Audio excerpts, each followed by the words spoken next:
Viewers, welcome to yet another episode of the Catch-Up Show with myself, Nyenge, the Dimple Lady, the Groove Ambassador. This is Sane TV, where you get the latest entertainment, the latest umgozi, the latest news, the latest everything. But listen, I'm not always alone. I'm with the one and only, the famous, the popular, the well-known, I'm out of words. Let's give it up for Uncle Say. Thank you very much. Thank you. My manje rine ravepo drum iroro. Rine ravepo. Long time, Uncle. Indeed. What do you say? Ndiribo zvokudidi. Toti chiko makorokoto emwedzi mutsva. Achokwadi. Happy new month. Thank you so and, much. And you are looking good, by the way. Ayo vanofana uzviziva nyenge. Tisade unyepedzera kunga tisina kuzviona. Thank you so much. We are back. It's been a minute, and this is the third month of the year 2026. Time iri kufamba shamwa zvekutoti pane vaya vanonyora ma resolutions vaya. Ndopande nyaya yangu. Kuti imimi anko muchitanga gore. Muri munhu yawe korati in general zvisina kuti 2026. Muri munhu wekuti anonyora ma resolutions here, anogadzira vision board here. Kuti munongoti chamukai nyama. Right, inini ndaimbonyora and stuff, but ozvinezvi ndane imwe nzira yekuzviita nayo. Yeah, number one, handichazovanzire zvinhu. Ndakungoita zvinhu 2 kana 3. The whole year ndakungotageta kuti no, ndinoda kuita ichi nechichi nechichi. Ndakazviona last year zvinhu zvandakazviudza kuti ndoda kuzviita. Yeah. You know, every time and again zvaingogara zviri mumwoyo mangu kuti ndoda kuita chakati, ndoda kuita chakati. And I thank God kuti 90% ndazvakazadziswa. So this year ndongori nezvinhu zvingani. Ndongori nezvinhu 3 zvandinoda kuita. Amuna kuzvinyora pasi zviri mupfungwa. Izvozvi ndiri kutozviziva. And chimwe nechimwe ndakutoziva kuti ichi chapakati, ichi chapakati. But how has been 2026 so far? This year being the third year, hanzi ukaona kuti handina mari yacho poverty. All right. Poversion. I see January disease because tato mu third month. Tato am third month. How has been the year for you? Kutanga kwegore kwanga hakuna unyanyo ndomira like kutaura chokwadi because chinja ndaiziva kuti gore richatanga. Yeah, just like any other year. But then what you expect kuti maybe to be a bit different in a good way. so December it didn't spend much. Because isusu amwe zvatinoita manje mafees atibhadhare muna December. Tinotozoenda muna December ayo tine tribo ipo pepe. Tochema nevamwe titi mafees mauniform tine takastoka makungojoinawo band wagona makungonziwo kuti kungochema. Yes, because Mwari anozvidai zvoti munochema mimi musiri kuchema. Aiwa haisi mhosva yedu kusangorongeka kune kwaitawo because mukana wekutorongeka vamwe vanenge vanawo. Like uri kutonatsotoziva kuti business rako riri kufaya muna October November kana September October November ibvo wangoita zvinhu zvako next term zvatopera kunesu maparents. So patozotanga January paipai tine tatononokera kuti January wacho ngaachingosvika kavana vaenda kuchikoro. Though it's unfortunate this year was not a good we started on a bad note because I lost my sister. Yes, on the 2nd of January, which was so zvakatoti move. Even now we are still trying to heal out of that. But well, we thank God because Mwari ane kuita kwake. Inini ka nyaya iyoyo toda kuzoitaura imwe day because inini zvekunzi hanzi everything happens for a reason. Yes. And when you lose a loved one, especially through death, you then ask yourself kuti why? What do you mean? Yes. Vananosara vanherera. Maybe ndiyanga ri breadwinner munhu wachona. What's going to happen to the kids? But anyway, that's a story for another day. Yes. A lot happened over the weekend. A lot has been happening since the beginning of the year. But first things first, the NAMA Awards. That's a national event. Yes. The NAMAs are like our Grammys. The NAMAs are our Grammys. The NAMAs are our SAFTAs, our SUMMers. These are the National Merit Awards, right? It's a platform whereby they recognize talent, exceptional talent, creativity, etc., etc. And they were held at HICC on the 28th of February, on the month of love, in the month of love. Yeah, I think we've got a lot to talk about when it comes to Nama Awards. Tisati tati ngandingotara theme kuti tifambidzana nditika. Yes. Theme yanga ichinzi fearless creativity. All right. Fearless kusava nematyikira. Kushawa matyikira when it comes to what's creativity nishona? Pakugadzira zvidobi. Yes. I want to give a round of applause to the organizers, number one. All right. The stage, the work, it's so different. It's times 10 than it was before. Yeah. To improve, even our celebrities who attended. Yeah. Let's get into it, Uncle. So yeah, tiri papo I think Nama Bodri Nama Awards I think iri kuimprove zvakanyanya because ukada kucheka kunyangwe ne ma-artist akaperforma I don't know kuti ndiani akaita producer akaita akabatanidza music nema-artist chichi. No, that was perfect. That was just good. It was well organized. Tichitarisa kumashure ka manama zvazingatomboratidza kuti event hombe yenyika. Because event hombe yenyika uri kuona but kumashure ukoko zvaingoita ufanike vanhu vanga vasiri kuziva kuti kuchange kune ma-awards zongoerekana zvango kungati vajumio uri kuziva munhu ukajumio ngonzi nyenge izvozvi handezvezvi sometimes unogona kupfeka bhutsu dzepinki nejini regreen color blocking oiziva ndo zvavaita but this time zviroratidza kuti vaimprova and I think kuti chinhu chaita kuti venama awards vaimprove zvakanyanya ka inyaya yekutoti tuma-events turi kuitwawo muzimbabwe nema-individuals okay for instance manje kwakuri kwaola onatsoona kuti zvazvakarongeka so obviously kana takutaura zvemanama awards nechitotaridza kuti yes takutaridza kuti havafaniri kuzenge vari kure stereki nezvinhu zvaitwa neindividual yes so ipapo apo ndinoti aiwa keep it up next year we are looking forward kuti they are going to do even better than this year. Yes. So these are National Arts Merit Awards 24th edition 2026 with the theme Fearless Creativity. Maybe first things first, we need to appreciate and just congratulate the nominees. All right. Kutonzi wanominatwa. Yes. Zvine ukoshwa. Ipapo vanhu vazhinji ndopavasingazive because kutongonzwa wakamirawo pakati pevamwe kana peumwe achawina because hanti mune vanenge vari vangani pai 4 or 5 zvinongotipenda but tiri kuti kana watombonzi wamira ipapo pamamonya ipapo kureva kutoti even mamonya unenge wakamira nawo ka vanenge vachitokufila whether vanogona kupretend as if hapana but unenge uritori nebasa handini so aiwa toda kungovaomberera maoko though takaona kuti vamwe wakadi alright totombovaomberera maoko though takaona kuti vamwe wakazotsama alright okay I remember okay well before we came on set mamshonzi kuti pane munhu akazofunga kuti ari kuwina akasawina nditika pamwe pachina I think it's the crowd also mune mchimti nyenge hanzi the nominees are Uncle Saint Blessing nyenge munobvaregedza kuwina we should do away with that I think vanhu tine problem we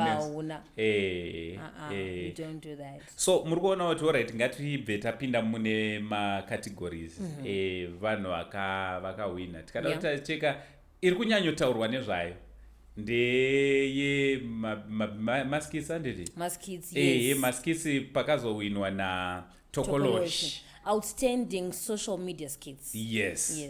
So Tokoloshi ndiye akawina ende vamwe vari kuti aiwa Pakabhaizika ndaona malive aitwa kuTikTok vanhu vachiti but inini ndoda unatsotaura my honest opinion.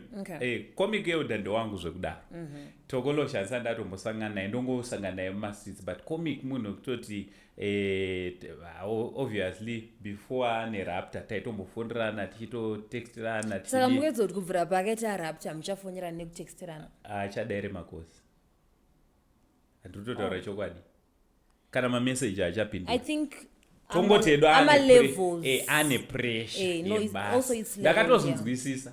I think ndizvo zvafana kuti munhu aindiziya 5 years ago when I was in college odondiziya izvezvi tatosiyana. Malevels asiyana. Growth, ngatingoti growth. Yeah, saka ndewangu zvekudaro. And I'm very loyal even kuna comic to an extent yekutoti ndotofollowa maworks ake ndichitodi. I also follow him. He's a great artist. Ndichitonakirwa. But ndinoona sekuti Tokoloshi akadeserve kuwina. Yes, you know why? Why? Panzichi theme yati kudi dzokorodza. Theme. Fearless creativity. Yes. Yeah, comic. Yes, he is very creative, but even I feel like comic the comedian ipapo chiriporipochko. He's one person who akatongosvika ipo panapa. He can just make fun out of zvitori panapa. Yeah. So and I feel like dai akatotanga umhanya sezvokuita nijo zvokutomhanya chema stand up. Yes, because anozvigona. Okay, tombodzokera kumashure. Enda pepe paakapiwa raptor nemukuru. Zvakaitika zvese zvazvo anga asina kuzviplan.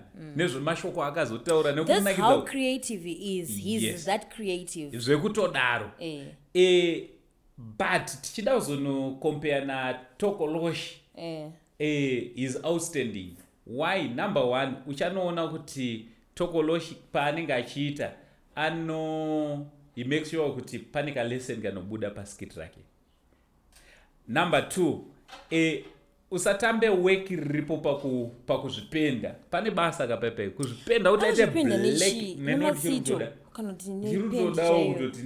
think we should bring him on the show. Ambotuza kuti anozvifambisa sei. Tokoloshi. It takes a lot. Yeah. So artrega. Urikuona kuti tikaenda kutarisa kuti outfit ya comic euda na Tokoloshi. Tikangowamisa apo tikati mirai apo. Awega unotongoona wangutongotarisa, of course kuna comic unoseka, but kuna Tokoloshi wega unotongoti idzi dzakakwana here. You get the sense. And ukada kutarisa art rake is one person wekuti zvinoda kufunga. In fact, atingatombomuti maskits zvineka kaumovie mukati. Wambonatsomuona here zvanaka? I have watched a few of his skits. I'm not really a fan, or maybe I need to give it time. Maybe. And unocheka futi kana mpana. Okay, andichada kuti mpana, but havafana wangu anonzi tuga. Yeah, the guy from Lawayo. Yes, wakamuona kuti mfeso yao ningo acting yake ka wega unotoseka wega ukatongomuona ka. We have creatives, uncle, and I think they were all deserving, man, but zvagara hazvo there's always one winner.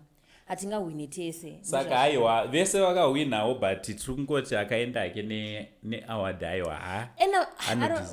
Okay, that's fine, because people have been making fun of comic, but it's okay. I love his work. I support his work. Vese vanogona vanondigonera. Tokoloshi, I've seen 1 or 2 skits. It takes a lot. A lot of courage. Aisi nyoreka kuti wafunga theme. Konofunga kuti okay, saka ndoda kushandisa concept ipi. Hondorezo azvisi nyore. Saka vese vanoisa basa ravanoisa, but mareceiver zvinoita zvakasiyana. Yes. Yeah. But anyway, congratulations to Tokoloshi and all the nominees in that category. Also, outstanding song of the year. Yes. I don't know why. I thought Rujoa was going to be song of the year. That's what I thought. I wasn't too much. Huh? How? Because both songs were national anthems. Yes. They were played kuma radio, kuma TV, kuma party, kuma groove. Kwese kwa waenda mubazi chemo ariko. Nanasi tizurukutorowa. Zirukutorowa nanasi. Yes. Ipopa eka. Ipopa ndopa unozongona kuti zvaunenge uchifunga se an individual uri kumba. Zvakasiyana nezvinobuda musarudzi. Yes. Zvaunenge uchida iwewe kuti zviitike. zvinogona problem imwe yatoita ka ndeyekuti vanhu havatovhoti as much as muchiti vanhu tinongoti obviously yakatowina but you are not voting. Yeah. So ma-awards aya pane panotovhotwawo mubvunge pekutoti mukasavhota chero uchida kuti song yauri kuda yachona kuti iwine kuti dai yawina yakati aiwine nekuti hauna kuvhota. That's true. I'm not sure. I stand to be corrected. People's choice haisiri novhoterwa here ava vasanozotsvaga vega. Yeah, I think vanosubmita work yavo handitya then vanozoona handizivi kuti vanoshandisa criteria ipi, but what I know for sure is People's Choice Award ndoinowanzovhoterwa. Alright. And pa People's Choice ipapo ka Winky D walked away again with the People's Choice Award for the 10th time now. Yeah, Winky D ane vanhu vanosapota. Ona kuti vanhu magafa zvaanoita manje. Magafa angoperera pakuita noise. Magafa anofambira nyaya dzachona. Rona ndo I think ndo fan base riri kufanira kuti rigadzirwe nema-artist. Fan base yokuti okay ipa parakaproviwa na anonza newe too much uyu Nati O. Rona fan base yake rakatoprova kuti aiwa they are very loyal to him. Panonzi pari kudiwa kuvhota ka.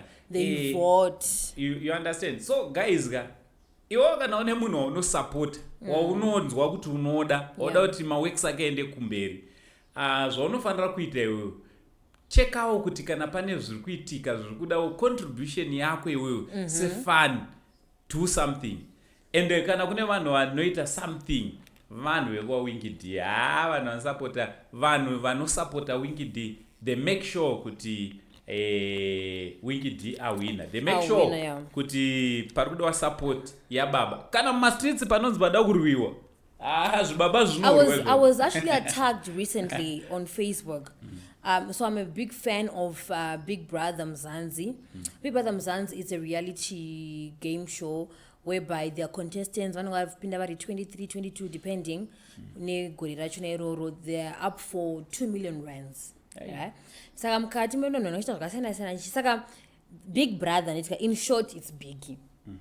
Saka vanhu vabuda because every Sunday there's an eviction. It's an eviction show 1 hour from 6 to 7 p.m. eviction show pova pandokonzi ndana ari kuenda ndana yonye kuvhota yakti mundoti nyenga gara ari momo but are you voting for her? You're not voting for her. Saka vanhu vabuda like nezuro vanhu vakatobuda not nezuro on Sunday vanhu vakatobuda musi weSunday kwasara vanhu 10. Saka a week before kwasara about 13 people. Then I posted on my Facebook Etinyenge the Dimple Lady, do follow me. And I thought haichana kids. Listen to this. Doesn't do same. Nakati haichana kids. Biginga engo fara shayo. Like if I was referring to Winky D, I don't think I would have said haicha you get. Saka vanomhanya kuataka zita vasikatomboone kuti zvanzi chii. Saka inini anozoti #BBM like Big Brother Mzansi anditika ndaona ndazotegwa one of my supporter ndaona ndategwa kupiko ndikuona ndiri kuudzwa zvese chikazodai uri ani wewe ndikati inyaya ichi I'm lost and I was lost because I don't post when I'm posting my work on socials. It's my work and just me having vibes or what I watch. You know chinogona chakaitika semazimbabwenzi zvimwe zvezvinhu zviri kuitika kunze togona tisiri kufollowa. Number 1. Number 2 isusu bigi watinoziva zvinyango mustreet ukati bigi anotanga kuuya mupfungwa dzedu ndi Winky D big man. You understand? Yeah. So as much as iwewe wakatoita uchitoti but wakatobata mukuru wedu. But context, it was taken out of context because wakabata mukuru wedu. Because ndakanyora kuti haachanakidze zvainzi ndakati haicha iyi munhu hanzi iyi anditka yeah. But anyway also kuratidza kuti vanhu logically or medulla oblongata haina kushanda because they should have just at least never comment section because the comment section like there are people who actually follow zvandiri kuona and commenting zvite next time unazotaura big brother usati big but you know what I was so pissed though, like why would you just attack people like that? Because I don't attack people, I'm a saint on Saint TV. Like, no, it's also we thought you were attacking us. Why would I do that? I'm a social I'm a media personality. Why would I attack other artists? I'm a fan of his music. You mean the artist? Yeah. I'm a fan of his music. There are some songs by him that I like. All right. Yeah. Ndakatombopinga na Biggie. I remember form 3 form 4 I was afunga zvekunamata toita zvekunamata ndoma yeah, so I am a fan of Winky team. Yeah. Anyway, outstanding male musician, yes, Jah Prayzer. Outstanding album, well deserved, Jah Prayzer. Album that album is a masterpiece, uncle. Also outstanding female musician, Nisha Tease. Unozaga netonge ndichachema ndichiona video achienda on stage gogo vake vachiuya unengotatsa kwandakabva kuti imi kwandakabva zvaisa vanyore. And for me to be where I am today is because of this person. Ndiri kumborobvunza nyengi iwe ndowakamboenda kuyo inanza ndamboenda kwese kuyo. Okay. Kumanama toenda next year. Yeah, tikainvite you. Tikasainvite tinongotenga matickets edu. Tiende. Tikasainvite you. Brand rakura nyengi. Okay. You understand? All right. Brand ratokura zvotodaro. Okay. Kuti kune pamwe paunenge usingatodiwe. Maybe mango kanganikwa. Pane pamwe paunenge usingatodi iwo kanganikwa iwo nzoti ma-events esakaitwa kubva gore richitanga mahombe. Yeah. We were invited. Okay. Except for iyoyi. Asi mune daka nevanhu ivo. Aiwa handina hatowaziva tikaite daka nezvinhu zvatotosupport. All right, that's okay. Mamchidonibvunza kuti wona watokanganisa futi. Ora ndachida kubvunza panyaya yema-awards. Munhu anozozira asvika kuya kuyere kana kuti vanhu vanonowina vanotoenda vachiziva kuti rinowina. I don't think anenge achiziva. Alright. I don't think so. I think unotongoenda because you're a nominee, you've been nominated. Alright. So you go there and with the anticipation of winning, of getting an award. Alright. Yeah. Why am I asking? Nisha Tease akagara atoenda nagogo. Haisi message wombere iweyo kutoti musikana anogona aitoziya kutoti papa because truth kana ndiringori enominika usatambe nekusumudza moms kana gogo kana sekuru havasi vanhu vanongosimudziwa except kana paritori pakutoti definitely you understand, or maybe aingoda kuti gogo vauye vaonewo because kashoma kupinda munzvimbo dzakadaro in those kind of spaces. Saka maybe akangoti agogo ndanominatwa. I might win, I might not win. Saka imugara yemadi mauye. Maybe ndokungofunga kwanga ndina hangu nyaya iri zvizere. But kungofungidzira kuti maybe wow, because anditi musuno iriniko a few weeks ago or a few months ago akati vakwidza ndege vakatodi sa munhu maybe ari kutry kuti gogo vaonewo mabasa angu. You see the work of my hands or the work of my voice. It's the work of my voice anditi kuimba kwake. So yeah, andizive zvangu. I might be wrong, but you can tell us in the comment section kuti vanototi munhu anenge achitoziva kuti maybe vanongonzi nominees ngauye then munhu uya ne +1 yake. I'm sure there's a +1. +1 yake maybe. Plus unokuti ndakashanda last year kuti amana ndakashanda apa ndikasawina kapo. Ndingari ma-wins but ndakatoshanda zvekutodaro. You know even vanhu vedu chaicho vantu unoti ukamubvunza kuti wakapasa here Unotoona face kutoona kuti apa chikidsnet chiri kuzoti hapana zvakabuda waiziva. So we just want to say congratulations to Nisha T's for making proud kuna Gogo, the whole family, Chegutu Kadoma. We are very proud of this lady.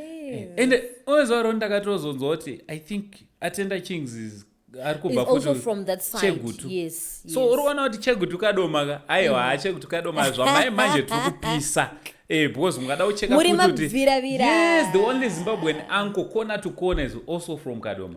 Okay. Yes, and ukada ucheka na Tari Martin. Oh yes, the content creators. Yes, they're from Kadoma. Yeah. You understand? So Kadoma takasenga Prince Chigwida is from Kadoma. Aiwa. Tiri papo ka atikuti chi kana kuti chi ndingozama kuti tarenda riri kwese mativi mana or enyika asisi mativi mana but well surrounding Zimbabwe was ndikadatara kushtunguza kwanditogara ka tinobvira tovhara show aiwa tinobvira tongovhara atrambe anditi anakina futi ndio Kadoma. Oh, Mr. Mbare hai Kadoma. Shout out to Mr. Mbare. Ngoma wangu wanaro. Uroona kuti vanhu tiri vanhu kuti tikasvika panzvimbo topesa takutonzindiswa isusu venzvimbo iyoyo. Varidzi sababa Harare. Sababa. All the way from Masvingo kuya kunzi baba Harare. Baba kungoti apera ake but at least akauya akamborira papa. Anyway, let's talk about dressing. Uri kupatya ere papa? Dressing. Wapatya? No, I watched him. Andibelieve nyekupera. Was I don't know naita conversation name god nani kwanjazi nchiti andibelieve kuti nanopera. Those yoti munhu anosvika pa peak. Asvika pa peak anenge kuchungo maintain. You can't surpass that. Unokwa kutongo maintain. Because there's also new talent that's coming in. Ndibvumita nzi nyenga apera unonyepa chinopera isipo yekumba kwenyanya ndiperi zvo. Aiwa mukomana apera kana kwararuziwa tadi apera zvome manje. Ari kutotry kuda. I think inyaya transition also from secular music to gospel music obva wada kudzoka futi. Pepa yakangoratidza kuti zvekunamata chaizvo ngomana anga asina kutendoka yangova nyaya yekuti aida kutry hamene zvaitongoitika kwaari maya uku kugospel uku kuna ana mahendereka nana eladjerai hausimudzi maybe nyaya yekuti ndine kakuzeza nyaya dzemweya because you never know zvai maybe akarotswa unzi chimbosiya umbopinda nerodish kana kuti maybe alright akaudzwa newe kana vemweya vanoona zvemweya kunzi chimbofamba negwara rakadai because nyaya dzemweya hadzizikanwe hadzizikanwe nyaya dzemweya yaitongozviitirawo zvaingotry art but anyway well tried. Moving right along, the outfits,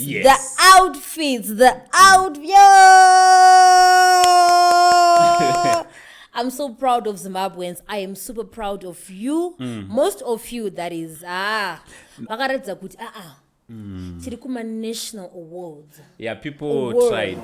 This time they tried. I loved them. I loved the outfits from the hosts. They were looking They were looking like water. They were looking fire. They were looking vanga vakachena.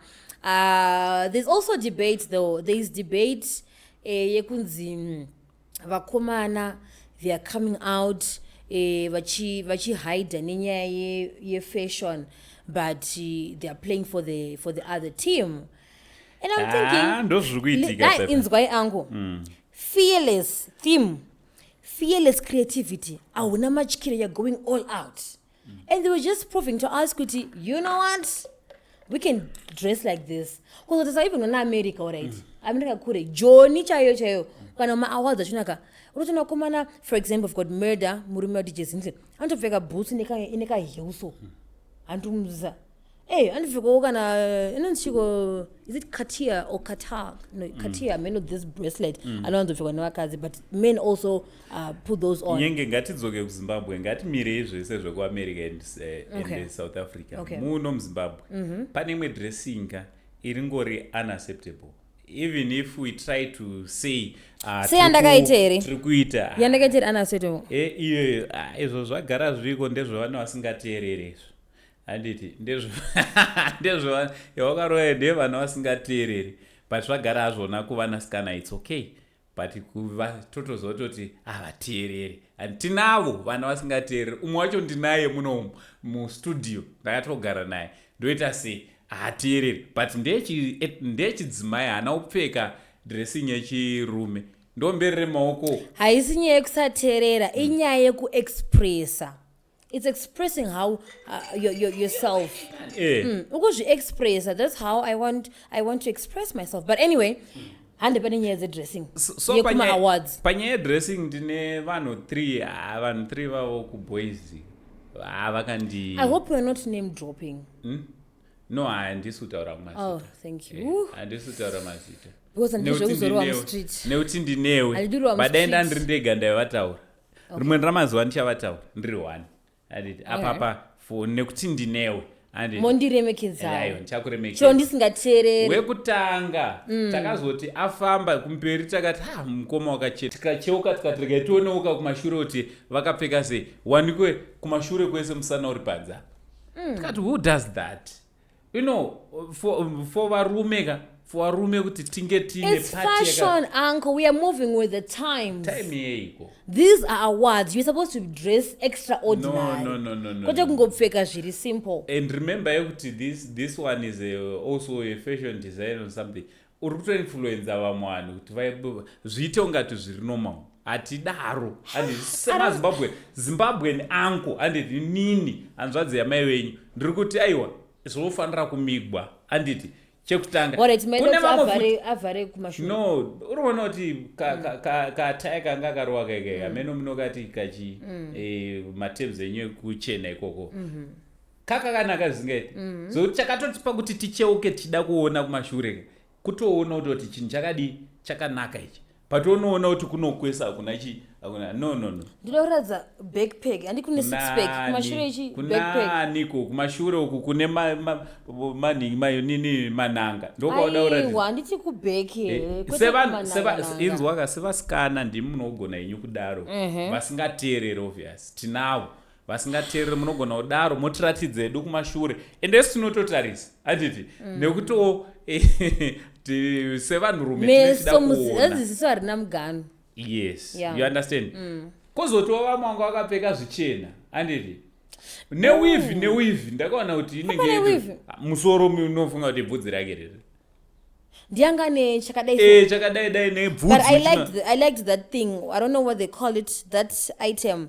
It looked really nice. But musoro, who does that? Anoti mudasa zvebvudzi chakatonditikanganisa kutoona chinhu chakanaka apfeka sei. Murume tikatogumira parasta irori tatogumira ipa ukaona takutodarikidza takuda kuita zvimwe mabraids free tomboona umbovati hedu paside because kune maartists anotoruka mabraids achitodai so zvidi kudaro mirira rasta ringokurekoita maartists anotoisa nail polish mazuva ano unogona sapashon java akangotenga rasta serako wakuda kugera wotenga kune munhu anaro anditi passion akatenga wani anditi akangoti akuda rasta tichiri kumashure inhangu ndinonge tichiri kumashure. Let's move with it. And this other guy anga apfeka meno chimwe chai wakumana what's that anditi it's fashion. No, fashion yachona hatisi kuramba makuinyanyisa anditi makuinyanyisa especially kuvanhurume netime yatiri kurarama inoyi yekuti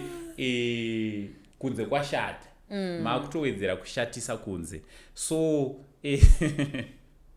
nyengi vazukuru vangu vamwe vada kumiswa next time kumanama awards panoitwa manational events panoitwa whatever zvinoitwa handiti ndichange ndiri padoo natsonditarisa handiri kundiona b ndichange ndiri padoo ndichitarisa kuti munhu wakapfeka sei motidzokera pared carpet pipe haupindi kana wakapfeka zvinhu zvinorwisana nesu nechivanhu chedu handiti tiri vashoma vachinoita zvechivanhu handiti tiri vashoma so inini ndichange ndiripo ndakamira kuti ndione kuti makapfeka sei chingopfeka zvakanaka ouya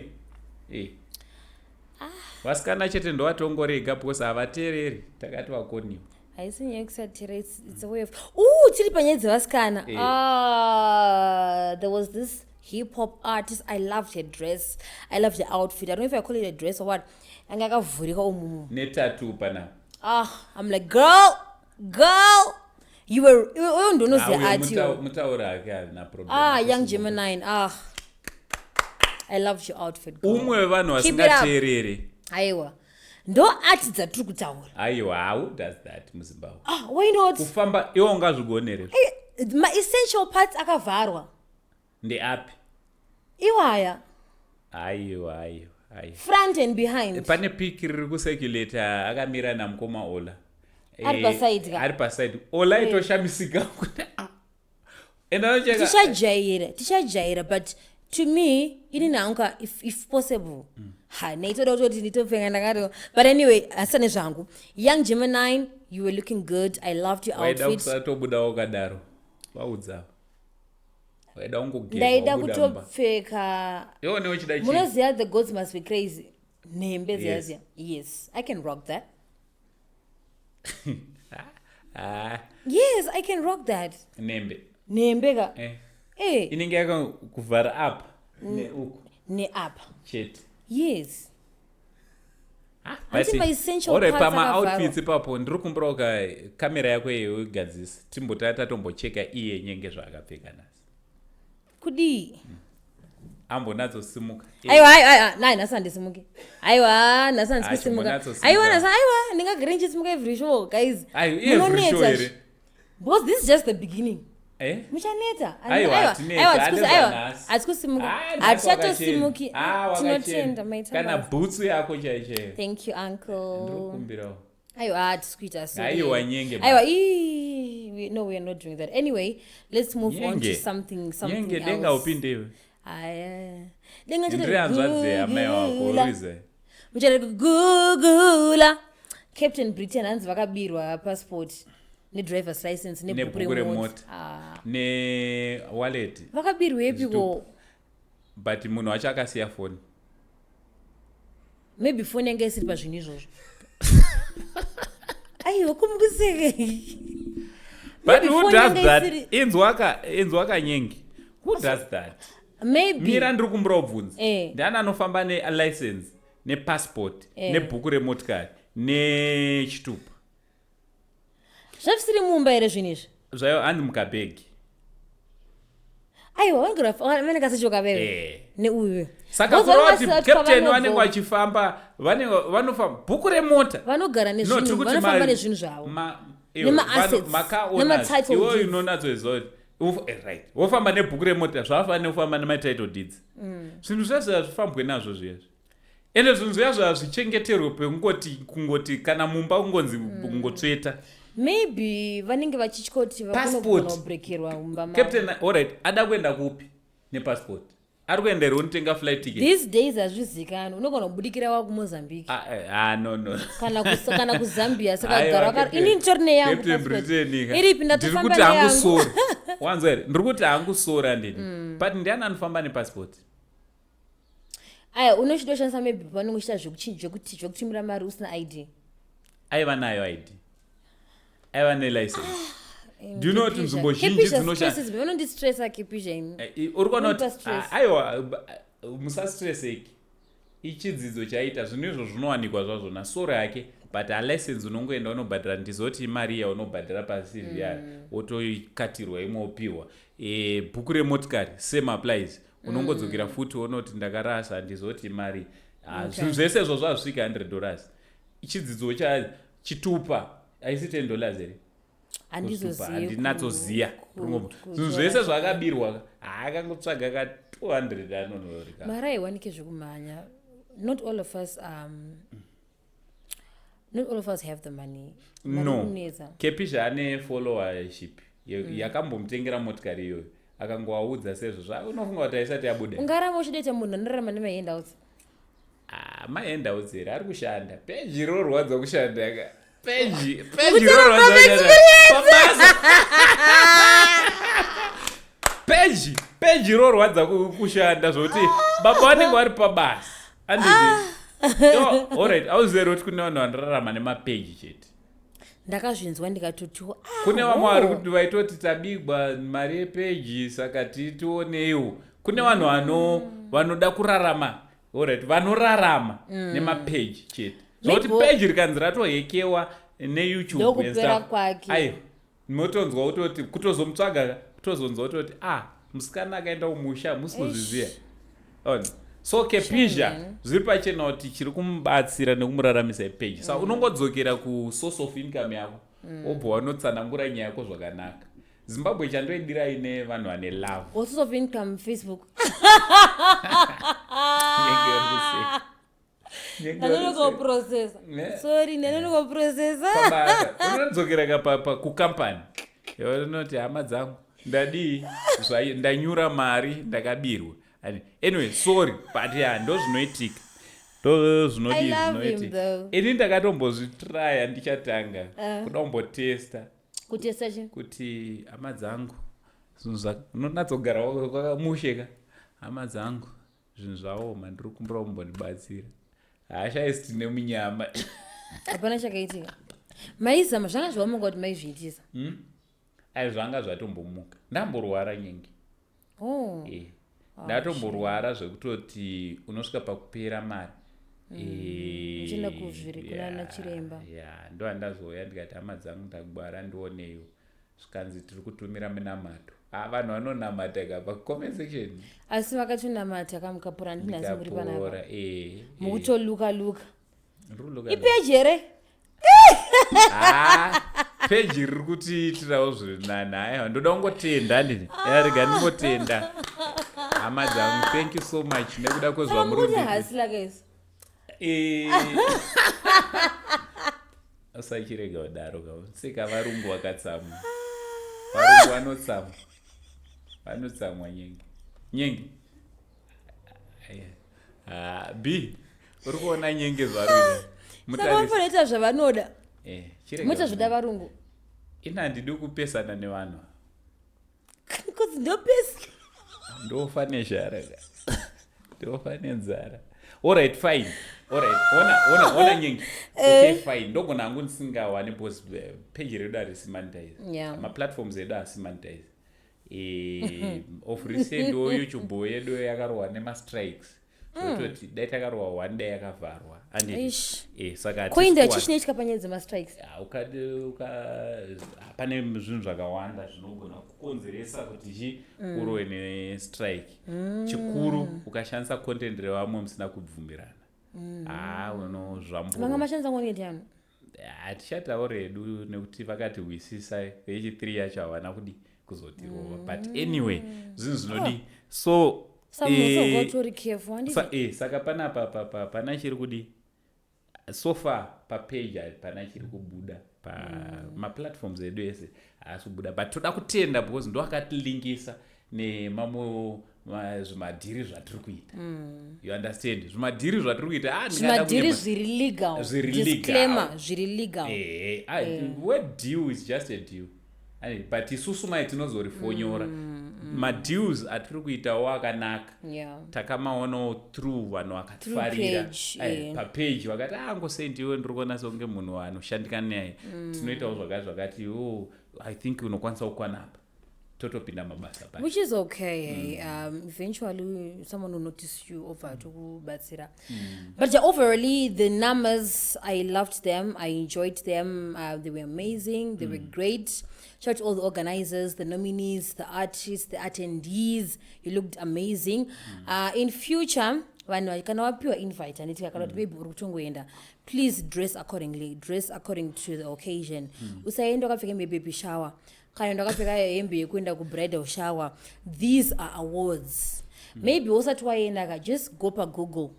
Ono Googler, ona kuti nondichiko awards, maybe outfits, or I don't know, no inspiration from that. But yeah, shout out to everyone who attended. I enjoyed. I had a good time while watching you guys online, that is. I also attended the Rick Ross show. Yes, Rick Ross. Toda utombobiga aiwa vakaenda ukuku toda a big shout out to you. Because Rick Ross atidunye pachibaba. Chibabest. Rick Ross. I was headlining the Hustle and Heritage show alongside Omalay. Yes. Makanakibwa, makazipigwa. Mrumoyo yaga. He's handsome. Is he? He's handsome. Yeah. He's a fine man. Oh God. Evanzi. Omale munhu akaimuhype obati omale masazvinoita zvekudai ndakaona ndiri kuNigeria chimama choda kunakirwa zvake. Inini I've decided, uncle. I think it's been, I don't know, I'm tired of Mujolo, Zimbabweans. I'm going to Nigeria. Serious? Ndakwenda kuna Omale. Omale takaenda. Munhu wako hauna munhu here muZimbabwe? Munhu upi? Munhu hakuna munhu yemunhu. Imagine bebhi rako riri richitaura paNational TV andiri kuti munhu hakuna munhu yemunhu. Mwari. Saka aiwa nyenge ngatimbotaura ipapo. Saka hauna munhu here ari official, right? No. You are single. I'm single. And not searching. However, I'm going to Nigeria. I want to go back. Zimbabwe. Andauda Igwe. Aiwa kotika kujumira. Andiri kuda Igwe. Ndinoda umbokutsvagira. Aiwa ndakananga Nigeria. Assignment yangu. Aiwa, asikutsvaga. Aiwa, ausikutsvaga but inini ndakuda kutsvagira. Aiwa, ndisikuda muno stress imi. Enda. Kandidi. Ana. Ansanda kuonda. Ano stress andiyani. Munoonza. Ano stress. Stress. Imimi amaza Adam. But I had a good time. Omale, he set the stage on fire. What an electric performance from Omale. I loved him. Do you know, I think about 2-3 songs by him, but I had a great time. Mama wasn't like, Omale, Munaimu Haibaga. I am Munaimu Haibaga. Omale, come on. Why not? Why no? Mvura? Unonyepa. Sure. Wausina tu alcohol mchana. We don't do alcohol. You don't? No. I was born a groove ambassador. Zviri muropa zvekufara. Oh, you don't? Hazvinei nekunzanzi zvinoda jumpstart. Aiyo nyenga umwe. Handimboda ma jumpstart mimi. Zvako zvitongorimo. Handi It's a tiri jumpstart. Tichingotama, but yeah, I had a great time. Shout to all the organizers. Why icho chibaba chachona? Aiyo atazogara. Everyone saying, Maichinzwa chingoti ndakazomboratsa kuti ari kuti chiko angoti but team zhinji rine singatobwe zvichaiva anenge achiziva ako kune kuna nemasaladi kako tanana vari bushika anenge achitoziva but vanhu usogere tisati uri kuegere chingoti zvikunzi chiko ndichitorasika. Yeah, but it went well. It was okay. But vanhu munoda zvinhu kokuzomhanya muchibvawo kumuchimhanyo Zakashamisika. Vanhu vakati aiwa katinopedza national event ka tomanya kunojoya. Aiwa vanhu vanoda joy baba joy. Vanhu nix. But yeah, I think it's also just supporting, hey. Kuti mukwane kwese, because people thought it's one of the items, the events going to be a flop. But apana, it was pegged at the numbers, it was pegged at Rick Ross, it was pegged everywhere. My clubs, it was also pegged. Takawanda mzimbabwe. Takawandisa. Plus vanhu vari kuintroducewa kunyaya dzekufara ka vanhu vari kuwanda. Uzoti izvezvi ukaenda tichataura mazita tineta kumaketa nzvimbo dzavo, but pane kamwe kanzvimbo katiruziva kanenge kakangozara ama2K chete. Ama2K and then speaking of Ama2K, kuki Ama2K festival. Pa Ama2K festival, there's a Palena Piripo, there is Kots Mapuma from SA, and Naledi Apiwe from SA. Naledi, pane pa akambo performer, was it Zambia or Kenya? I don't know, Malawi, Kune, yeah, somewhere there. Then munova comment about TikTok. Akati, I think something to do with, please come and perform in Zim also of a Pindura Nyovo. Seriously? Akapindura Nyovo. Vanagata, it's okay, I won't perform Zimbabwe. Saka ice kapaji? Pa line up manji. Hakunyora ronde zero. I'm so sorry. Apology. Apology. Wati. Saka nezoti dai wangosina kuiswa pa line up. Waizonyorera apology. Kanzaiwa takakumirira. Tikataiwa guys, we don't condone violence. We don't support violence. Atidaro, we are a nation of peace and love. We don't do that. But yeah, and I also learned something from that. Kuti, the internet never forgets. Whatever you say out there, chato Buddha. So you need to be careful of what you say. and also how you say it. Don't just kana uchitodya nepage uchirarama nepage kana uchirarama nepage ndidye page kutorarama ne kana uchirarama nepage know what to say and what not to say because no one kapana notuzvechwanga kuti vanarama nepage zvako nona ataka vanhu vachidi kuda kudrive engagement but that's not a way to go because ukanganisa munhu I think tiri vanhu venyama tiri vanhu veropa hatisi marobots isusu we are not that. Yes, we are not. Nyema robots ndava nawo funga nyaya yanganasirira panyaya dzekumanamers idzidzi pane munhu anga akanzi what's his name ndashamisika freeze frame Silverman human statue it stood still for 4 solid hours kumanama 4 solid hours akade Silverman asi boys rera tona pa marobots ndazoti uchisipite paisipiti paroundabout apo karoundabout kondo kuziya kupiko ndinoziya makoni nekunze angakade serious 4 hours my god ko chimbuzi kana kuvaviwa kana kutswinywa kana kurumwa akangodaro saka akapuwawo chimgomana I'm sure anopiwa something because me I can't even kuto anditogona kugara still kungoti ndakadai muexam chemona ito fidget chifunga kuti 4 hours wangodai kukosora kukaita flu I think we need to get that guy I think now that's art. Yes, that's creativity on another level. And those are some of the people who are supposed even to be scooping awards. Yes. But then it's a category though. Because it's art. Avamushairi. Road entertainment award. Maybe an honorary award.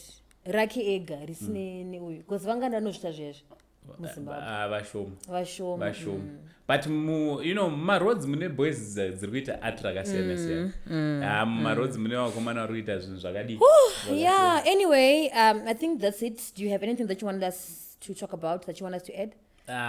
For now I think that could be right. Yes, we are doing well. I'm proud of everyone. I'm proud of you. I'm proud of myself. I'm proud. Makandi proud this one. Kumanama maka attenda. Honestly, makandi proud this. They really looked nice. I am prouder. Anzi tinodanda bana. Aiwa. A story for another day. Chirege kudaro. Yeah, so guys, don't forget to follow Nyenge the Dimple Lady on Facebook, on TikTok. Dimple Lady. Yes, social media handles. But it's a tend. I'm story for another day. Just briefly though, those are 2 hours and. Tuziya zvaturikuita kana kuti pakatoshata. Zvaturikuita izini. Pama files. Pama files. Mukomana ari kuziva. Okay. All right, inrege nditaure zvakanaka. Rega nditaura handitye muzukuru wangu totaura even ku inbox. No tofonderana iyi ndewangu zvekutodaro. Anditi pane vanhu vasingatye kutaura top 10 anditi. No, he is not from Kadoma but ndechangu zvekudaro. So pop 10 I just feel like vanhu vari kumuita misunderstanding. In fact ari kutaura chokwadi chakawandisa. Chokwadi achidi kutaurwa chowandisa. Pane pachinofanira kuti it's bitter to swallow. Ndizvo here chirungu chacho but zvinogona kudaro. According to that, zvinogona kudaro. So Popten also munhu wekuti anga ane zvakawanda zvaiunganidza. Achingoti alright, bo no problem. Alright, bo no problem. So azosvika pakuona kuti no, these people vanosaiza. You understand? These people vanosaiza. Zvakungofanira kila tea. Takaona mai manje achibombana nevanhu streets, but is one person who asiri munhu. I missed that one. Never miss. I'll look for it. Yeah, it's okay. Pane kubombana kwakatoita nevanhu streets, but is one person who awunzwe nyaya dzake ichokwadi. Ukazomunzwa munhu anenge killer akubomba aiwa anenge atoona kuti I think ndopanopinda nyaya dzema mental health issues, the importance of mental health issues.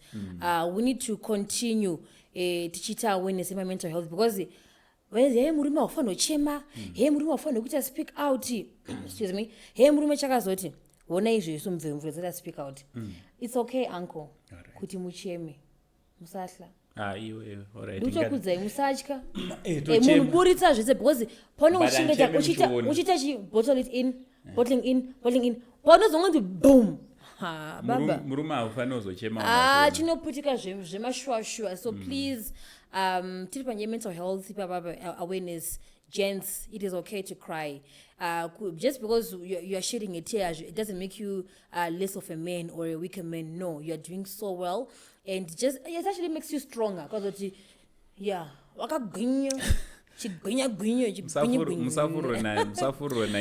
but yeah, this was fun. Thank you so much for watching. We are waiting for your feedback, your comments, what you want to talk about, what you want to comment on. We'll be back again on another episode. It was the Catch Up Show on Saint TV. Signing out, I am Nyenga the Dimple Lady, the Groove Ambassador, the life of the party. Much love.